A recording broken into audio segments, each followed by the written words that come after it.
साथियों नमस्कार। हमारे चैनल में आपका स्वागत है। मैं हूं रामचंद्र मौर्य। उद्घाटन प्राण प्रतिष्ठा की उल्टी गिनती शुरू हो गई है। कुछ घंटों में प्राण प्रतिष्ठा होगा, उद्घाटन भी होगा। प्रधानमंत्री नरेंद्र मोदी, आरएसएस और कुछ संत महात्मा मिलकर के 5 लोग गर्भगृह में रहेंगे। बाकी सब बाहर से नज़ारा देखेंगे उद्घाटन का, प्राण प्रतिष्ठा का। प्राण प्रतिष्ठा के बाद जब रामलला मूर्ति में प्रवेश कर जाएंगे तब उन्हें 56 भोग खिलाया जाएगा। जैसे ही मूर्ति में प्रवेश करेंगे, मूर्ति हलचल में आएगी, खाना मांगेगी तो 56 भोग दिया जाएगा, क्योंकि भूखी होगी मूर्ति। और वह 56 भोग कई शहरों से पहुंचा है, भारी मात्रा में। लखनऊ से, मथुरा से, काशी से, अहमदाबाद से, हैदराबाद से, दक्षिण भारत से, कई शहरों से 56 भोग आया है। कुंतलों या कहिए कि सैकड़ों कुंतल की मात्रा में। राम जी कितना खाएंगे? कुंभकर्ण तो है नहीं कि सो करके उठेंगे तो खाएंगे, भूखे रहेंगे। ये जो ड्रामा हो रहा है, कितना लोगों को गुमराह करने का काम हो रहा है। बेवकूफ़ समझ रखा है इस देश की जनता को भारतीय जनता पार्टी और आरएसएस के लोगों ने। प्राण प्रतिष्ठा अपने आप में इतना बड़ा पाखंड है, इतना बड़ा अंधविश्वास है कि मूर्तियों में कभी आत्मा गई है? पत्थर की मूर्तियों की बात छोड़िए, धातुओं की मूर्तियों में, अष्टधातु की मूर्तियों में कभी प्राण गई है और मूर्तियों में हलचल आई है? कभी न आई है, न आएगी कल, और न कभी आएगी। प्राण प्रतिष्ठा सिर्फ ढकोसला है, लोगों को बेवकूफ़ बनाने का जरिया है, लोगों की बुद्धि भ्रष्ट करने, लोगों के दिल दिमाग को गुलाम बनाने का तौर तरीका है, मनुवादी तरीका। जब दिमाग जो खुला हुआ है उसे बंद कर दिया जाएगा, आंखें जो खुली हुई हैं उन्हें बंद कर दी जाएंगी आम इंसान की इस ढकोसले से, तो उसे कुछ में नहीं समझ में आएगा और जो ये कहेंगे वही वह करेगा। मनुवादी धर्म में की यही विशेषता है कि जो चीज़ें अस्तित्व में नहीं होती उसे वो अस्तित्व में लाते हैं, और जो चीज़ें अस्तित्व में होती हैं उसे नकारते हैं। जिस राम का, विष्णु का, शंकर का, 33 करोड़ देवताओं का, देवी देवताओं का कोई अस्तित्व नहीं है, उनका ये अस्तित्व बताते हैं। और राम की मंदिर बनाते हैं अयोध्या में, शिव के मंदिर बनाते हैं बनारस काशी में, कृष्ण की मंदिर बनाएंगे मथुरा में। और जो इस देश के इंसान हैं, जो दलित हैं, ओबीसी हैं, एससी हैं, एसटी हैं, उनको नीच कहते हैं, म्लेच्छ कहते हैं, शूद्र कहते हैं। जो है उसकी कोई इज्जत नहीं, और जो नहीं है उसे ये पैदा करते हैं, उसकी प्राण प्रतिष्ठा करते हैं। तो ये आरएसएस, बीजेपी, साधु संतों का दोगलापन है, और इस दोगलेपन में बहुत माहिर हो गए हैं, निपुण हो गए हैं, और यही सब दोगलापन कल दिखाने जा रहे हैं। और इस देश के 142 करोड़ लोगों के ज्ञान चक्षु में पट्टी बांधने वाले हैं। देश विज्ञान से चलता है, देश संविधान से चलता है, उसी संविधान की धज्जियां उड़ाई जा रही हैं जिस संविधान के 25वें अनुच्छेद में लिखा है कि अंधविश्वास और पाखंड जो पहले से रहे हैं, जो आज हैं, इनका कोई अस्तित्व नहीं होगा। अंधविश्वास पाखंड मिटाने का काम किया जाएगा। संविधान विरोधी काम इस रूप में कि अंधविश्वास पाखंड को महिमा मंडित करने का काम किया जा रहा है। भारतीय जनता पार्टी जिस अंधेरी गुफा की ओर हमें और इस देश के 140-142 करोड़ लोगों को ले जा रही है, उस अंधेरी गुफा में प्रजातंत्र का नामो निशान नहीं होगा, संविधान का नामो निशान नहीं होगा, साझा संस्कृति का कोई नामो निशान नहीं होगा, हिंदू धर्म के अलावा कोई धर्म नहीं होगा, और वह भारत नहीं हिंदू राष्ट्र होगा। धर्मनिरपेक्षता की धज्जियां उड़ा देंगे हिंदू राष्ट्र बना करके, और उसी दिशा में कल कदम रखने जा रहे हैं प्रधानमंत्री नरेंद्र मोदी, आरएसएस प्रमुख मोहन भागवत, मंदिर के पुजारी नृत्य गोपाल दास और कई जजमान। तो जो कुछ हो रहा है इससे सावधान रहिए ओबीसी, एससी, एसटी के लोगों।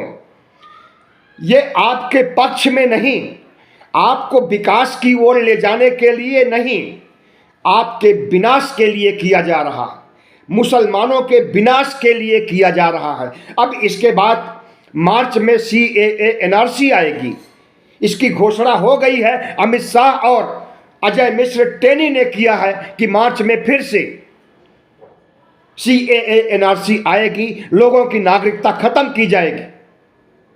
जो पहचान नहीं दे पाएंगे, प्रमाण पत्र नागरिकता का नहीं दे पाएंगे, उनकी नागरिकता खत्म हो जाएगी। डिटेंशन कैंप में भी जाना पड़ सकता है, सरकारी सुविधाएं नहीं मिलेंगी, और मुसलमानों को इस्लामिक कंट्री में भेज दिया जाएगा। जितने भी इस्लामिक कंट्री भारत के आसपास हैं, चाहे वो बांग्लादेश हो, चाहे वो पाकिस्तान हो, चाहे वो अफगानिस्तान हो सकता है कि सऊदी अरब के देशों में भी भेजा जाए, और वहाँ के हिंदुओं को आयात किया जाएगा, यहाँ के मुसलमानों का निर्यात किया जाएगा। हिंदुओं का आयात इसलिए करेंगे क्योंकि भारत को हिंदू राष्ट्र बनाना है। यहाँ पर सिर्फ और सिर्फ हिंदू होना चाहिए, ईसाई नहीं होना चाहिए, मुस्लिम नहीं होना चाहिए, बौद्ध नहीं होना चाहिए, जैन नहीं होना चाहिए, कोई भी धर्मावलंबी नहीं होना चाहिए भारत में। तो भारतीय जनता पार्टी और आरएसएस का भारत बनने जा रहा है कल से। हिंदू राष्ट्र की यह पहली कड़ी है। मैंने जैसा कि दूसरे वीडियो में बताया है, दूसरी कड़ी होगी CAA NRC, और तीसरी कड़ी होगी चुनाव जीतना। भले ही EVM से जीतना पड़े, लेकिन नरेंद्र मोदी चुनाव जीत करके रहेंगे, क्योंकि इन्हें हिंदू राष्ट्र बनाना है, इन्हें आरएसएस को खुश करना है, और आरएसएस के 98 साल के सपने को पूरा करना है। 2025 में आरएसएस के 100 साल पूरे हो जाएंगे। 1925 में आरएसएस का गठन किया गया था हिंदू राष्ट्र बनाने के लिए। 98 सालों तक हिंदू राष्ट्र नहीं बन सका। अब इन 1-1.5 सालों में हिंदू राष्ट्र बनेगा, और देखिएगा कैसा नंगा नाच होता है हिंदू राष्ट्र बनाने के लिए, और उस नंगा नाच की प्रक्रिया शुरू हो गई है। कल जो महापर्व आयोजित हो रहा है, धार्मिक अनुष्ठान, सियासी नौटंकी आयोजित हो रही है, उसका मूल मंतव्य यही है कि इस नौटंकी के जरिए चुनाव जीतना, और चुनाव जीत करके हिंदू राष्ट्र की घोषणा करना, आरएसएस के सपने को साकार करना। तो ओबीसी, एससी, एसटी के लोगों, आप सुन लीजिए, ये जितनी जल्दबाजी दिखा रहे हैं, हड़बड़ी दिखा रहे हैं, आधे अधूरे मंदिर में प्राण प्रतिष्ठा काम का, उद्घाटन काम का, उससे यही लगता है कि प्राण प्रतिष्ठा उद्घाटन नहीं, जल्दी से जल्दी चुनाव जीतना चाहते। ईवीएम का आंदोलन चल रहा है इस देश में। इस देश के high court, supreme court, lower court के ज़्यादातर वकील, प्रोफेसर, बुद्धिजीवी, युवा ईवीएम के लिए संघर्ष कर रहे हैं, क्योंकि हो सकता है कि इनका जो धार्मिक एजेंडा है, हिंदू मुस्लिम करके या राममय भारत को बना करके चुनाव जीतने का, ये एजेंडा पानी में मिल जाए, ध्वस्त हो जाए, तो उस दिन के लिए ईवीएम का इस्तेमाल करेंगे जब इनकी हार इनको नजर आने लगेगी तो। और उसी ईवीएम के खिलाफ आज समाज का एक बहुत बड़ा तबका, देश का बहुत बड़ा तबका, बुद्धिजीवियों का तबका, वकीलों का, छात्रों का, युवाओं का तबका खड़ा हो गया है। ईवीएम के खिलाफ आंदोलन चल रहा है, जेल जा रहे हैं लोग और ईवीएम का विरोध कर रहे हैं धड़ल्ले से, और होना भी चाहिए। और दूसरी तरफ सियासी दलों को ईवीएम से कोई मतलब ही नहीं लग गया रहता। जो आंदोलन सामाजिक रूप से खड़ा हुआ है ईवीएम के खिलाफ, उसका समर्थन क्या इंडिया गठबंधन कर रहा है? इंडिया गठबंधन सिविल सोसाइटीज के, बुद्धिजीवियों के ईवीएम आंदोलन में क्या किसी नेता की शिरकत हो रही है? नहीं हो रही है। चुनाव लड़ना है नेताओं को, जीतना है नेताओं को, और संघर्ष कर रहा है बुद्धिजीवी वर्ग, समाज, क्योंकि उसे चिंता है कि अगर दोबारा मोदी सरकार सत्ता में आती है तो न संविधान बचेगा, न लोकतंत्र बचेगा, और न भारत की साझा संस्कृति बचेगी। तांडव होगा, और उस तांडव के बाद हिंदू राष्ट्र बनेगा, राजतंत्र आएगा।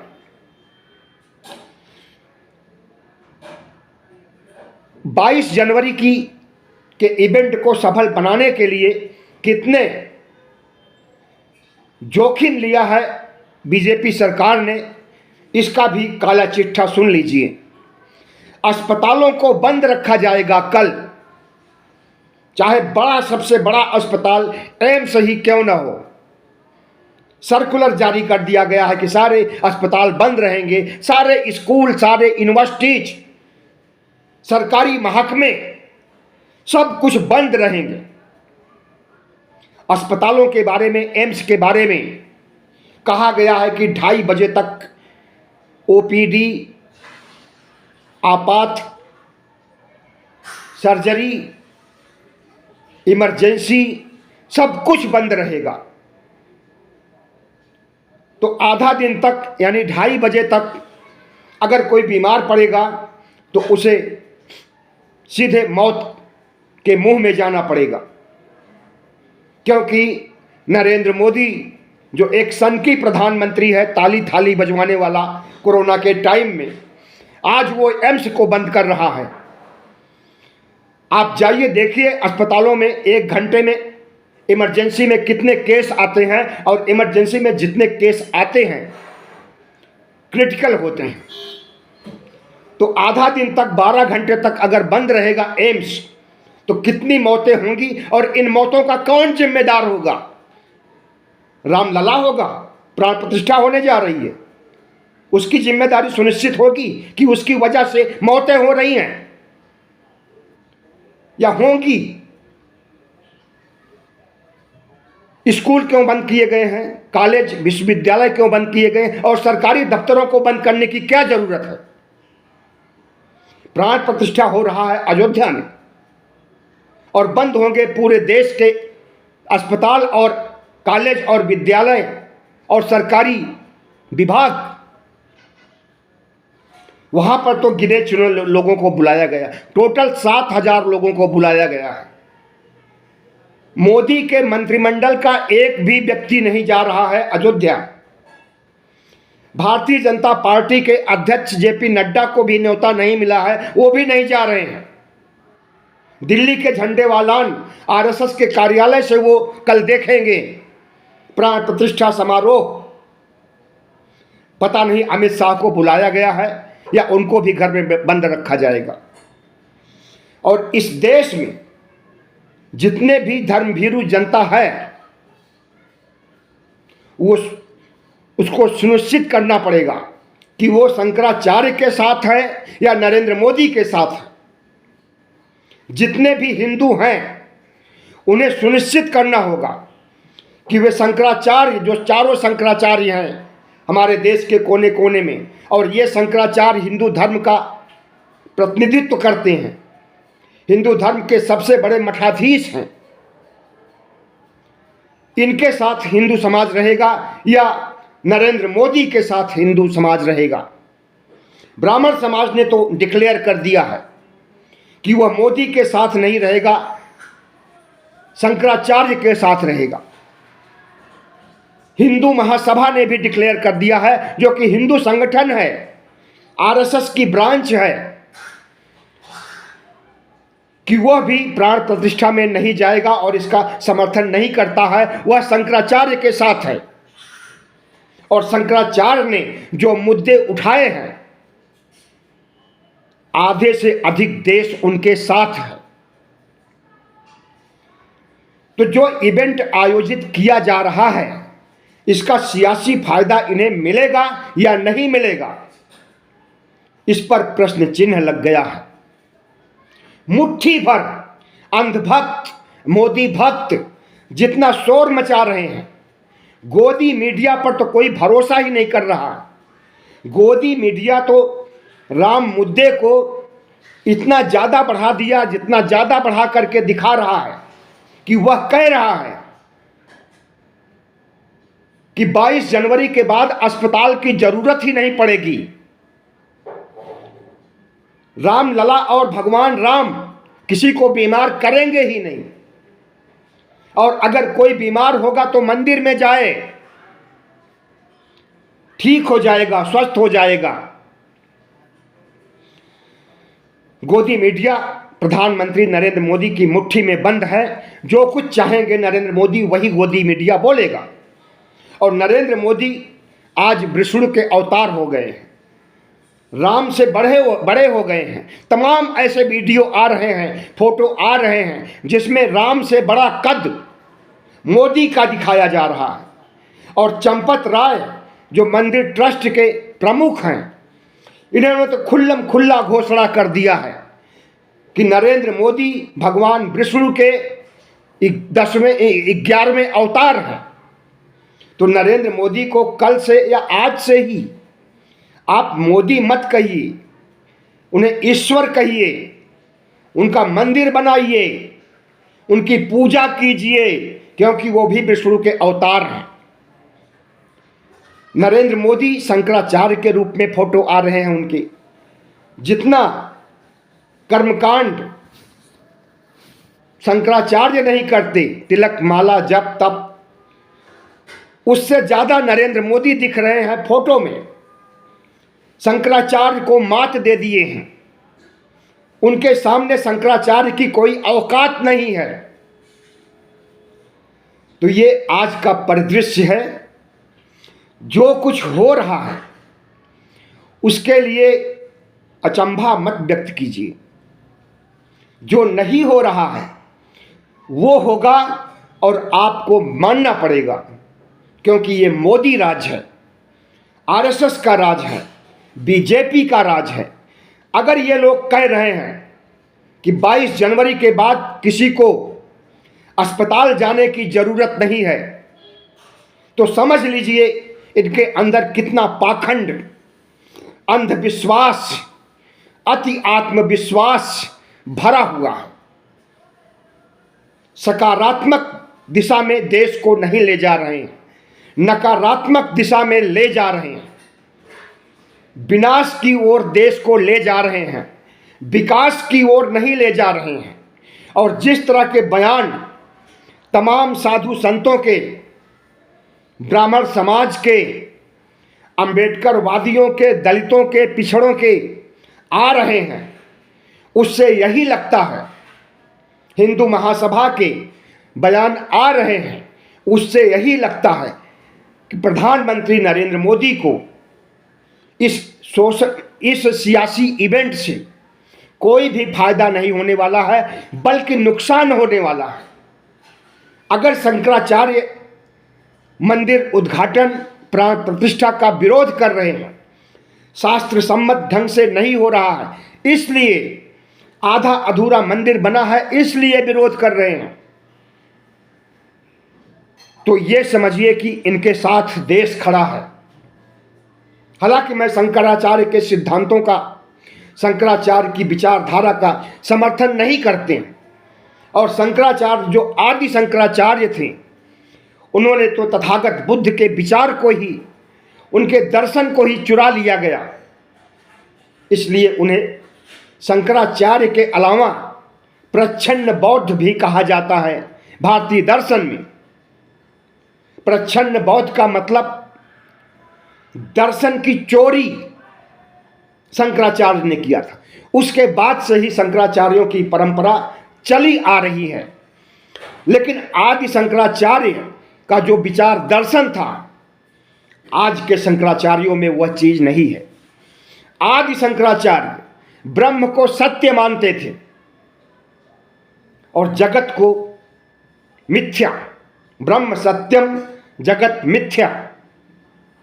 लेकिन उनका ब्रह्म राम नहीं था, उनका ब्रह्म विष्णु नहीं था, उनका ब्रह्म कृष्ण नहीं था, 33 करोड़ देवी देवता नहीं थे। उनका ब्रह्म था अध्यात्म, उनका ब्रह्म था ब्रह्मांड, सृष्टि। और उस सृष्टि और उस ब्रह्मांड और उस अध्यात्म को आज न केवल शंकराचार्य तिलांजलि दे चुके हैं, बल्कि धर्म के खांचों में बांट करके प्रधानमंत्री नरेंद्र मोदी और आरएसएस जिस तरह से राम को, कृष्ण को, शिव को महिमा मंडित कर रहा है, तो ये राम कृष्ण शिव शंकराचार्य के ब्रह्म नहीं है। और जो शंकराचार्य का ब्रह्म नहीं है और जो आज का कल्पित ईश्वर है, उसकी पूजा कीजिए तो भी कोई फायदा नहीं, और पूजा न कीजिए तब भी कोई फर्क नहीं पड़ने वाला है।